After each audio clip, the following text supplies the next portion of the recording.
Hello, I'm Rachel Person, Event Director for Northshire Bookstore, with store locations in Saratoga Springs, New York, and Manchester Center, Vermont. Thank you so much for joining us tonight. Before we get started, a couple of very quick notes. First of all, thank you for your incredible loyalty and support in shopping at an indie bookstore. We appreciate customers like you, and we couldn't do events like this one without you. And honestly, we wouldn't have made it through the last few years without customers like you. So thank you so much. Second of all, please use the Q&A box that you'll find at the bottom of your screen to ask questions this evening. We will have time for an audience Q&A at the end of the evening, but you can put your questions in there at any time at all. We'll save them up and I'll pose them for you a little bit later on. So please make liberal use of that Q&A box. You can also use the chat if you want to say hello to me or to my co-hosts, or to share any technical difficulties that you're having, and we can try to help you out with that. Those are my boring logistical notes. I am so pleased this evening to get to be the one to introduce Mojgan Ghazirad, as she joins us to discuss her new novel, which is her English language debut, The House on Sun Street. She is a medical doctor and currently works as an assistant professor of pediatrics at the George Washington University. She holds an MFA in creative writing and has published 3 collections of short stories in Farsi. Her essays have appeared in Michigan Quarterly Review, Idaho Review, Long Reads, The Comment, Bombay Review, and Assignment, and she lives with her family in Great Falls, Virginia. She will be interviewed this evening by Amy Irvine. A contributing editor for Orion magazine, her work has also appeared in Outside, Pacific Standard, Best American Science and Nature Writing, and Best American Food Writing. Her latest book, Airmail, Letters of Politics, Pandemics, and Place, was co-authored by Pam Houston, and a second memoir, Almost Animal, is forthcoming with Spiegel and Grau.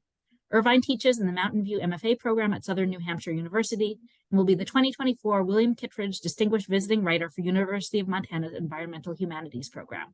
She's joining us this evening from a remote part of Southwest Colorado. Please join me in welcoming them both to our screens this evening.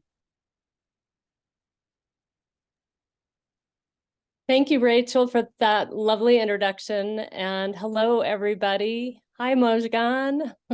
Hi, Amy. Nice to see you here. And hello, everybody who's attending here. I can see some familiar names. Hello to everybody. Yeah, it's great to see. Hi, Katie. We see Katie from... You see Katie, Michelle, Gazal. So. And we know Katie from the place that we know each other, which is the Mountain View MFA program at Southern New Hampshire University, where Mojgan came to get her Master's of Fine Arts in Creative Writing. I was teaching at the time and had the great pleasure of working with her. So I got to see many steps along the way of this book coming into being and know what a profound effort it was to get this story on the page in all its complexity and all the questions that it asks that suddenly feel really timely, even though it didn't feel so much at the time that you were working on it in the MFA program. Do you want to start by telling us a little bit about it? About the book or about being timely? Which one? About the book.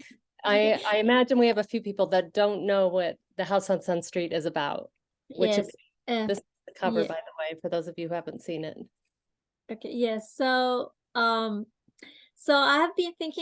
was thinking of writing this book for a long time, and was waiting for, I think that every writer has comes to her a moment that she thinks, well, that's the time to go ahead and start writing this book. And when I started my MFA, I felt like that was the time that I have to go ahead and dedicate time to write this book. That was important. The story was important for me to tell. And so I started, and as I did my MFA at Mountain View, I worked on this novel and I finished it as my thesis, but obviously at that point needed a lot of work to be done. And Amy was actually one of the first people who actually helped me with the original revisions of it. But then I had to, over a couple of years, I had to still revise it and do a lot of development till the point it was ready to be presented to the publishing houses. Yes, so it is about the story. I call it an autobiographical novel because it does have there are many events that actually has happened to me more or less and are derived from my life experience, but it's not quite everything that goes on in the book has happened to me. That's why I'm not really calling it a memoir, because it's fictional and some characters have been fictionalized. So that's why I am not really calling it a memoir, more of a work of a fiction. And the story is about a young girl named Moji, who is like growing up in the green, beautiful garden of her grandfather. And then at the time that she's growing up, she's listening the stories of 1001 Night, but at the same time, there are big changes happening in Iran, in her country, and a revolution is brewing. And also, there are years of war that comes after the Islamic Revolution in Iran, the cultural changes and the cultural revolution that also happened, and 8 years of war between Iran and Iraq at that point. So it's coming of age story of a young girl who sees all this and grows, and her identity shapes as these things are happening in Iran. Yeah. Yeah. Yeah, I love the perspective of this young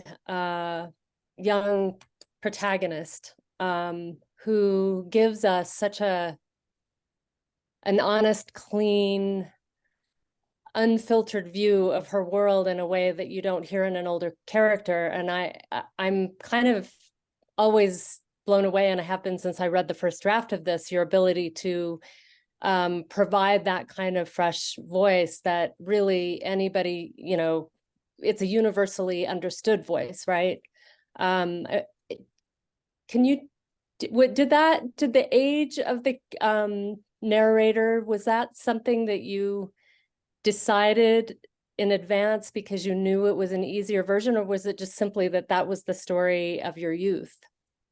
Yeah, I think that I would say that I don't think that I really thought about it so much when I decided to write the voice of this young narrator. It just came to me, and I felt that, as I was writing the story, her voice was with me, like telling the stories from the vantage point of a young girl growing in Iran, what's happening. So it was really coming naturally and organic to the story, rather than me deciding, oh, I want to write it in the voice of this girl. No wonder it came across so naturally. This book also speaks about the power of story. Of course, I love how the chapters are divided with little epigraphs of bits from 1001 Nights, Arabian Nights, and the technical title, we know it by a different one because we've been sort of saturated with the Disney version, but it's the Book of 1,000 Nights and a Night, correct? Correct, that's right. Written in Arabic, correct? Yeah, so well, that's one thing that I think that I have to go and elaborate a little bit on it. And I know that you so you kind of asking that how I chose this book and why I decided to use this as a trellis for my book. Is that what I'm okay? Yeah, so well, as Moji tells the story, our young narrator tells the story in the book.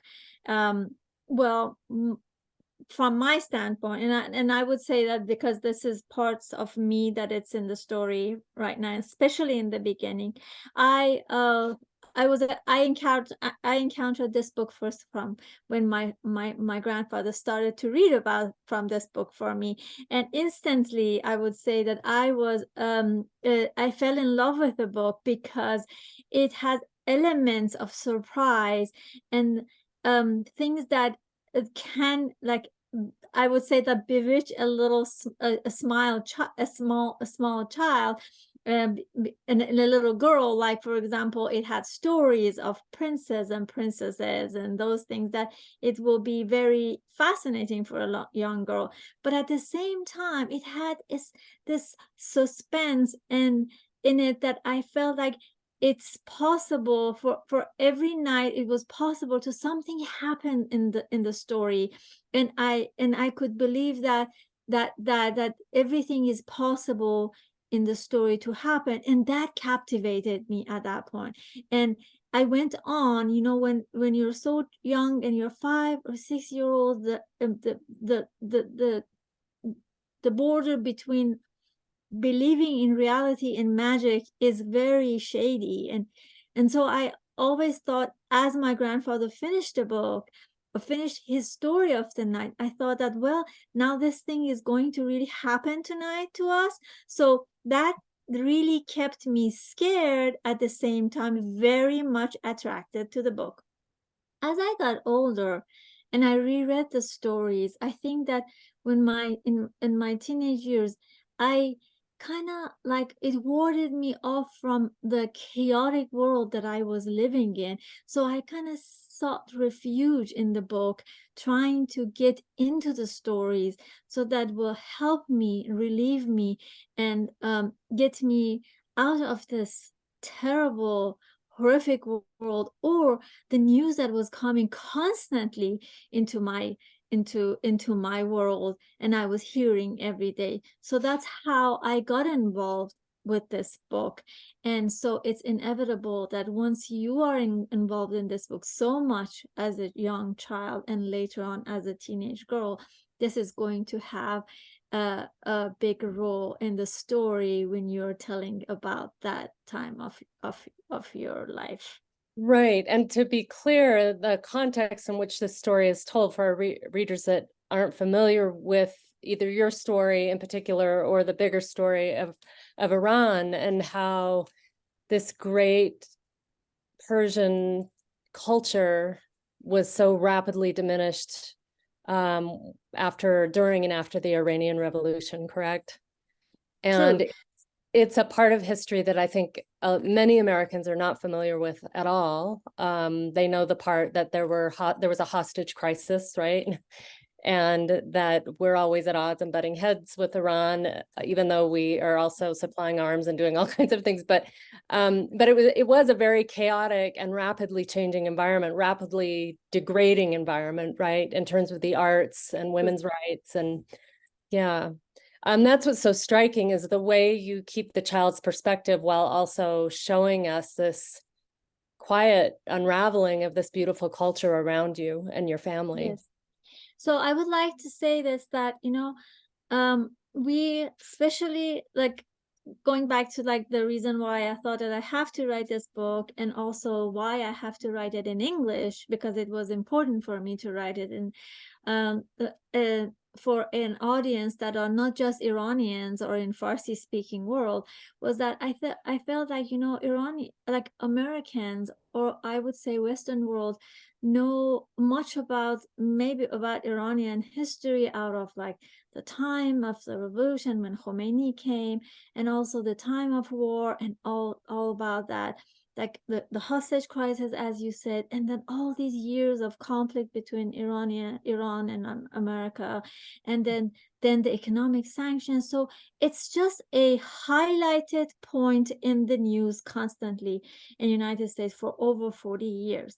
So this is something that Americans usually hear, but to hear the story of individual, the reality of the story of individual, the people who were living through this chaos and through these historical changes, and then these seismic social changes that was happening in Iran, it was important for me to know, to tell, like how a child is affected by this turmoil, how a teenager is coming to age with among this violence, or how families are torn apart when they are having different political views in the same family, that they were like yesterday they were friends and now they're supporters of this like pro-Islamic Republic, and some of them are not, and how that affects the dynamic of the family. These were important things to write, and I would say that maybe you can say that are important in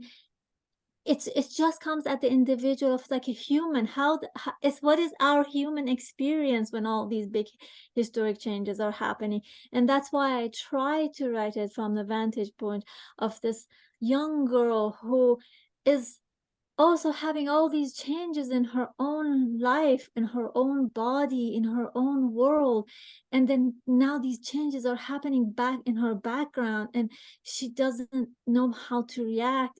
It's a lot. So I thought that this is a good thing to write about. It's a lot. Like, you balance these like almost everyday kinds of challenges that families have, these more mundane issues of well, for example, the mother having postpartum depression with the younger baby brother who comes. And at the same time, you arrive back in Iran after a stint in America where you were not well treated. The whole family goes back and you're met by the family, or I should say Moji's met by, it's hard for me to separate the two. And I actually don't know exactly which parts are fictionalized, but the family is met by extended family at the airport, and the mother, who's just recovered from postpartum depression, goes to greet her sister, who was so vibrant and beautiful and full of life and music and work, and she's covered from head to toe in black, and how devastating that was for your mother and how shocking that was for the protagonist. It is really striking the way you balance those two things at once for this little girl. And it makes me think that this book is really timely. Here in America, as I said at the beginning, when we were working on the book together in the MFA program, of course, I had always had these concerns, and this struggle has been ongoing, but there seems to be, the book is incredibly timely given the more recent events, the uptick in book bans, because books are so much at the heart of this story. And of course, the 1001 Nights book in particular, but just the role that story plays in keeping hope alive and keeping us human, right? And I think that when I was writing this book, I thought that it's going to be a timeless book. I mean, it was not just a particular thing, as all the reasons I mentioned. But then I never thought it's going to be this timely, because exactly it came out a year after the woman life freedom happened in Iran, and women in Iran are again just demanding their rights as a female, as a woman's rights is again an issue over there. Not that it hasn't been issued, it's got now out loud again, and they are speaking loud and clear of what they want and what they want to do, and the world is hearing them. So when I was writing this story, I never thought that this is going to happen, and this book is going to come out after all this happening in Iran. And especially when I'm talking about how the girls are treated in Iran, how things are, different in a paternalistic world of like Islamic Republic that suddenly comes and changes that, like a I would say relative freedom that Iranian women had. I remember my mom, my mom, like when she was young, she drove around, she wear like very mini skirts, she, like, if she wanted to smoke, she went to cinemas alone, and then she was as free as she wanted to be with her younger sisters. And then it comes to the time of us, which we were not even allowed to, not just about wearing the hijab, which was a big issue. We were not even allowed to run in the street, because running in the street meant that it might be attractive to men, or we couldn't even ride our bicycles when we were getting older, because they said, well, no woman is allowed to, because then if you do some things that it will become like you can become seductive as doing these things. So you can see that's a huge change of what, like, the previous generation lived, women in Iran lived, and how the girls after the revolution lived in Iran. So yes, I would have never thought this. And the other thing that I also never thought that is going to happen, I mean, honestly, this one I would have never ever even guessed, that the same problem that we countered in Iran with a book ban, books getting out of the school libraries, because the administration deemed these are not suitable for kids to read, happening right in front of our eyes in some states in the United States. And now books are getting pulled out of the library. Exactly what's happening in this novel. Moji goes to her library and finds out that the book that she wanted to read is not there anymore, or just only one volume of it is. The other volumes are gone, and who knows who has taken them out. So pretty much the same. And this was, I mean, this was actually shocking for me to see. And that's why I think, as you said, this is a it became very timely, actually. Indeed, yeah. Well, and I think about the deadly conflict in the Middle East now and the humanitarian crisis that it's created, and there's even another hostage crisis of the same kind of magnitude, right? Exactly. And the displacement of hundreds of thousands of civilians, right? Families being torn apart. And then our own elections looming. Like, I think one of the lessons here is how fast the Iranian Revolution changed Iran, and how quickly rights, I mean, everybody had this hope. They wanted something different other than the monarchy, right? And they had legitimate frustrations, as we do in this country now. But voting in an extremist, of course, destroyed everything. And so we're faced with that. And I think as we head into this next election cycle, this book is a real beacon of, like, a warning, more than a beacon, but a kind of a, you know, something to remind us how quickly things can change, and that you want to be careful with your vote, and you want to be careful with what you're asking for, because it can swing, as the world is right now, to some pretty extreme examples of governance. Yeah. One thing, as you're mentioning, and I truly want to like emphasize, is that one thing that you can see is that how unpredictable and how fast things can go wrong when they are going wrong in the world of politics, and how that speed of change can tear apart families and can affect lives of everybody when it happens. It's like an earthquake. It comes and then it just destroys everything, like things that have been taking years to build and establish, like that. Yeah, I was shocked how quickly the novel portrays how quickly schools and universities were closed, for example, like, and what that does to a culture. Yeah, I mean, like, you see also this happening, like, people are sometimes shocked what Taliban are doing right now and not letting girls go to school and everything. But, well, this is almost what happened in Iran. After the revolution, what they did is that they closed all the universities. Like, for 2 years, the people who were in that country, actually, they wanted to go to school. The schools were all, the higher education were all closed. And people don't know, are they going to get open? No. And the excuse was, no, that there should be a cultural revolution. Professors need to be like go under in like heavy investigation, find out if they are pro-Islamic or not. And so it's just, nobody knew what's going to happen. And that was sad, because I mean, unthinkable what happened in Iran 44 years ago. And now you can see that it's happening again in other parts of the world. Yeah.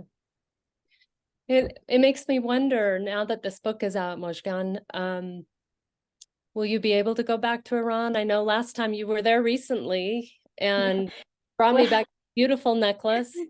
Thank you so much. Which I treasure. And so I'm just curious, will you be able to go back? I always have this consideration. I always had this consideration when I was writing this book, and when I got it, when I got it sold. And then when it gets, now that it's published, I always think that with the enmity that the Islamic Republic has with writers, and also for the women who are very vocal about women's rights, it might be a problem. I'm not quite sure, especially if it gets like widely, like if it gets translated in Farsi and people kind of like have like access to it, it might be a problem. And the problem with these theocratic, I don't know, we'll say like the like tyrannical regimes is that you never know what they are going to do. It's not possible to understand how they're going to react. And so sometimes people, I mean, my parents obviously kind of like they're worried, and they keep telling me that you should not go to Iran anymore, but you know, I don't know, maybe not now, maybe not in the situation at the moment. Yeah. You know, I can't know what it's like for you as a woman of color in this country. As an Iranian woman, I have not been subjected to the kind of drastic change or the extreme subjugation of women that happened with it. I didn't have to flee my own country, but I do know something about it, and we talked about this. You know, I write about being raised in the Mormon church in Utah, which was very traumatic and oppressive for me and confusing. And every time I publish something, I get warned not to go back to Utah. And and I do get threats, and it does get really uncomfortable, which always surprises me because I think that I tend to write in the way that I feel like this book is written, in that it's a book written out of love, right? For a place you love, for a place you feel very much connected to. And it should be okay to speak out about what went wrong. That's very different than hate speech, right? Truly it is, but you know that that's the problem. I mean, if many of the problems of like today Iran or in many other countries who kind of like have these dictatorships, that they cannot speak of what has gone wrong, and that's what like is like a holding people.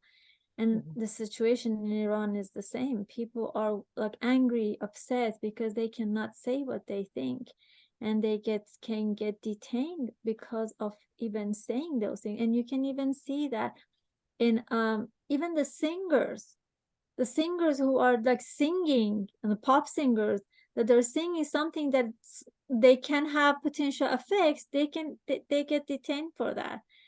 And no matter the writers and the politicians, I mean, even the writers who are not actually like activists, the fiction writers, they Right. are also affected too. So yeah, the situation is not good.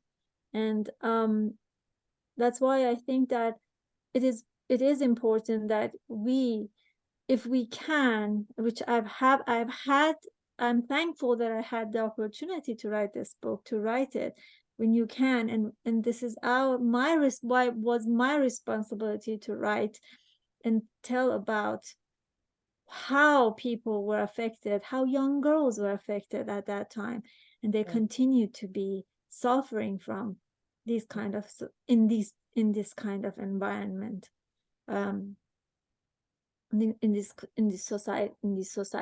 kind of societies. Right. I just want to make one more remark, and then I think we're going to open it up to audience questions that'll be fielded by Rachel, our moderator. But I just want to comment on the gorgeous language and descriptions in here. I really found myself all the way through the book wanting to go into a little time ship and be taken back with you to see Iran before the revolution and see what an exquisite and one of the oldest cultures in the world, what it was like.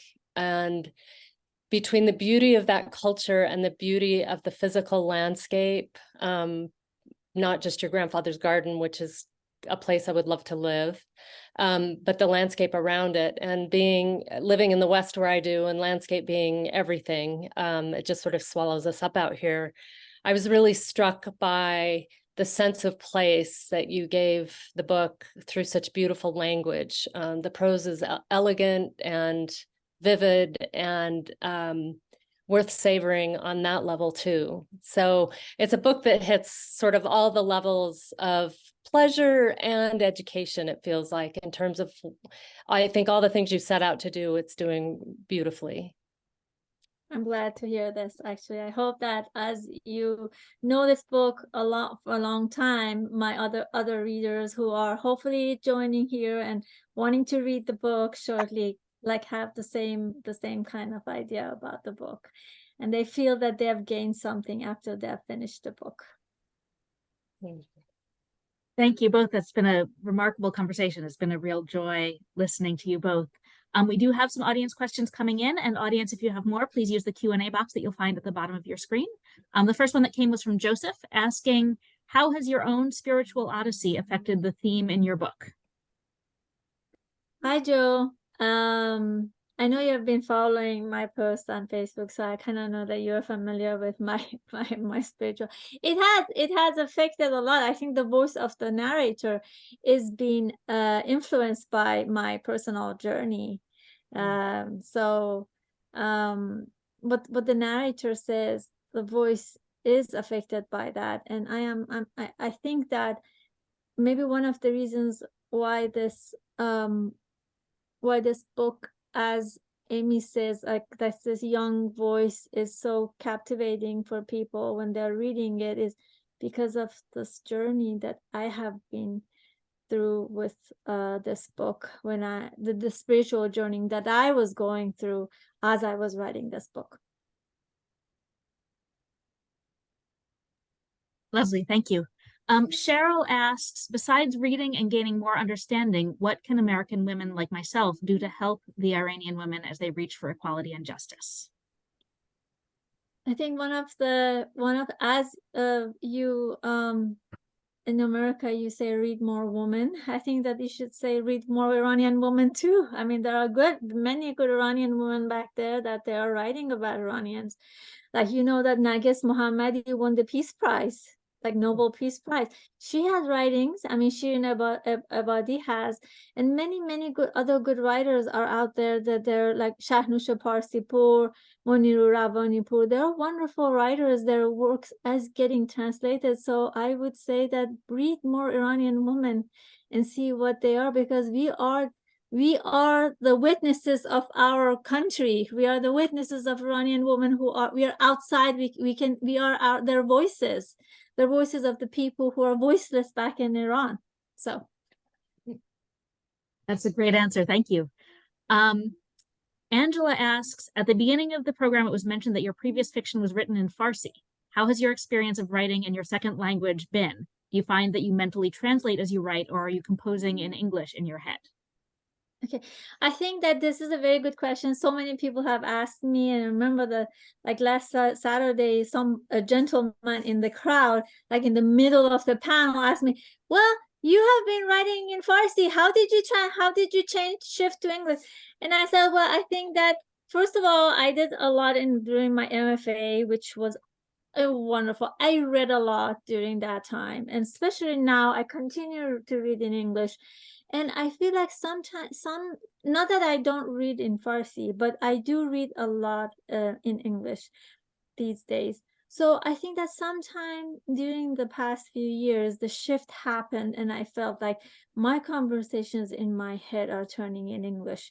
They were in Farsi, and that also made it easier for me to write in English. And now I mostly write in English. When I put a post, I try to write in both languages because I have a good Farsi speaking audience, but majority of the work that I do, I write in English now. Super, thank you. Mary just asked a quick follow-up question, which is, can you say again the names of some of those women writers that you mentioned? Sure. Yeah, so I mean, Shahnusha Parsipur, I can write. Actually, I don't know if I can write or I can. I mean, I can email to people. I can send it to your some Shahrnush Parsipur, Moniru You Ravanipur. could send me a list Yeah, I will. I can send you by the list, email, like and then my. I'll send it Yes, out to everyone who reserved a spot at definitely. the event tonight. I So can send. perfect. I That will will do probably that. come out tomorrow, but yes, we can Sure, send a list home. sure. So list coming up. Perfect. Then Catherine would like to know, what did you find most challenging about writing this book, and what advice would you have for other writers? I think the revisions were challenging for me, and I think that because this was my debut novel, and I was not as patient. I remember that one time I wrote a long email to Amy and I said, I don't think that this book is going to sell because nobody likes my book, blah, blah. And then she wrote me this beautiful long email and said, Mojgan, you need to be patient. You know how the publishing world it is, how difficult it is to publish in this country. And even for a woman of color that we are and from Middle East, it's just unbelievably hard. But I think that the patience was what I learned, and then not to jump when my work is not ready, because it takes some time for the work to get ready. And when I look back at my journey, I say that I was too impatient, and I felt like, oh, this book is beautiful, but it needed revision. I had to work on it more and more. And as you're younger, I mean, I'm saying younger, I mean more inexperienced writer, you're kind of like more impatient. But as you work on it, I said, well, no, this needs to be sit out, like stay, like kept, I don't know, like you keep it away, let it stand there, go back to it, see what flaws are, and then revise it. So this is what happened in this book. I put it aside, revised it, and that was the hardest part, to do the revision, to accept it. Yeah, go ahead. Yeah, I want to add to that, having been on the other side of that equation. What happened with Mojgan's process was, I mean, you can see who is going to get published and who isn't, given how seriously they take revision and how much they put into it. Like, some people think it just means you change the punctuation, or maybe you add clouds to the sky, or you give the character a pair of interesting eyeglasses, since we have eyeglasses on tonight. We were talking about our glasses.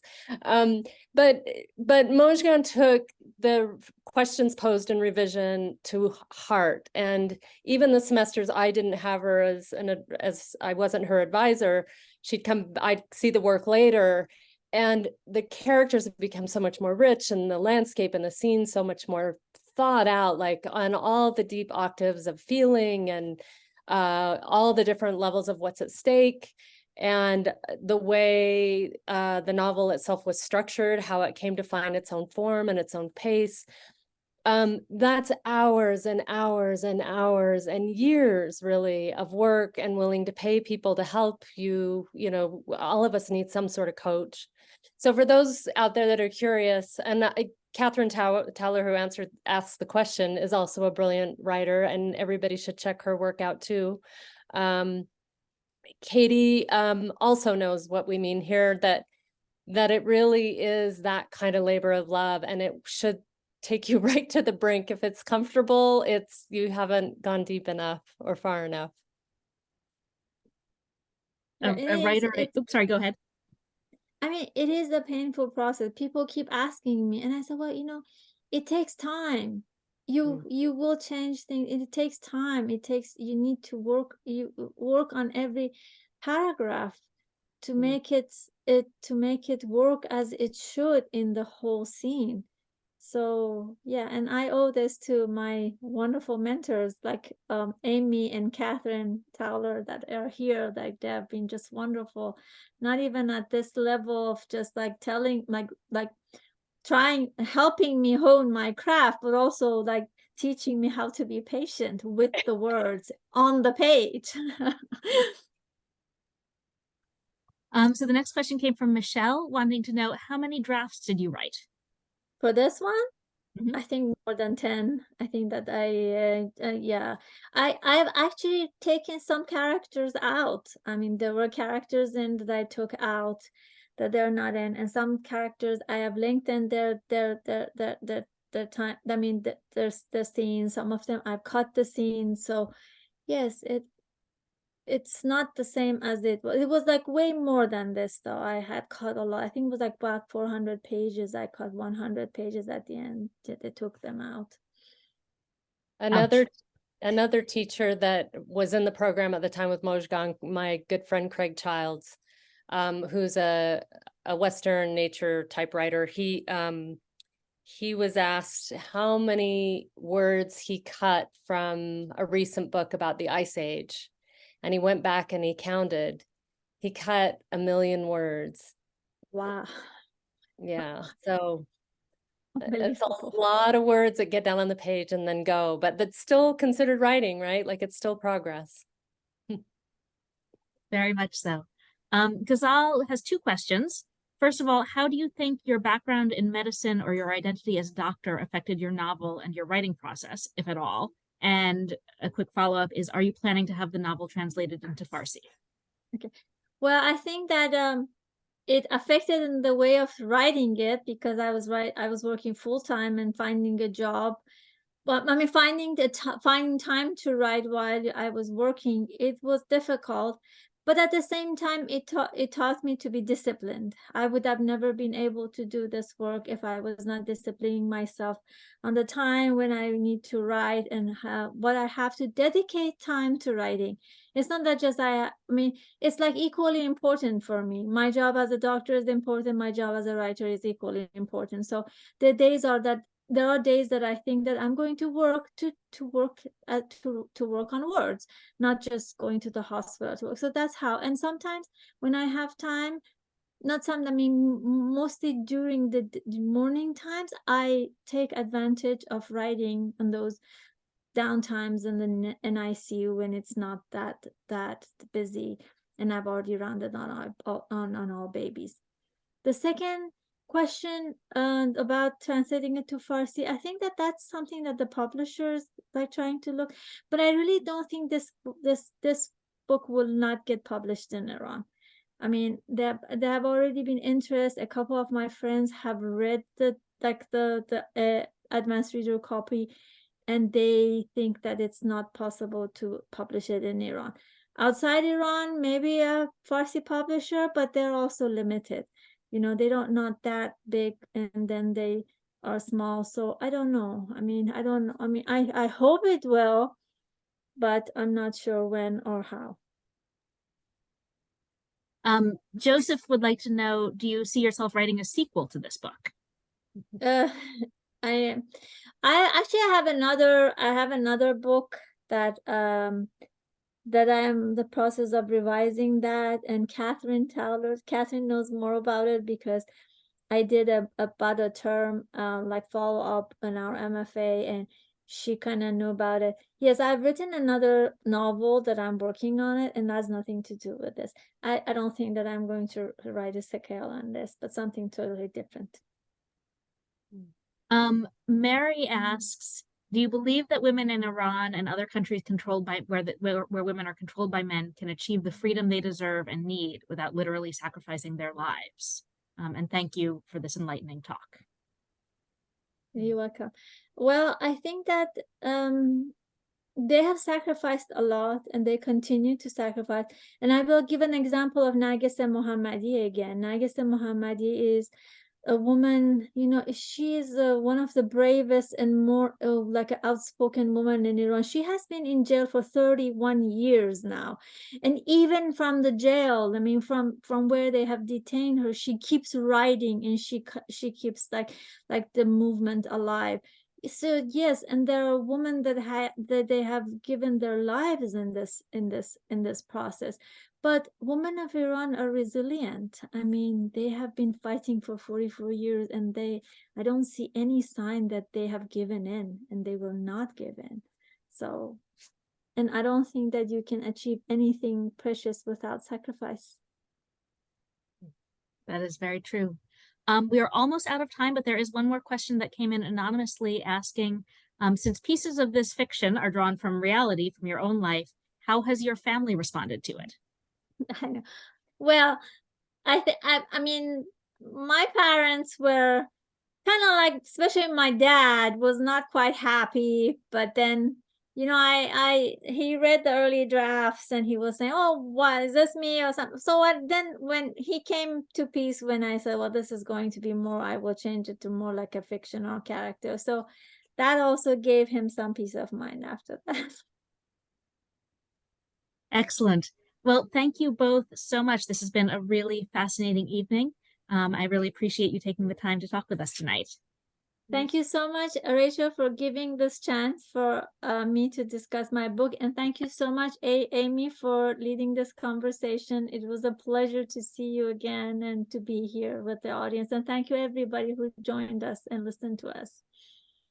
Yes, thank you, everyone, for being here. You can find this evening's book at northshire.com. I put the link in the chat earlier, and it was also in your confirmation emails. I'll be sending out that list of Iranian women writers at some point tomorrow, not today. And you can also check out future Northshire events at northshire.com. Thank you so much, everyone, and have a great night. Bye. Bye.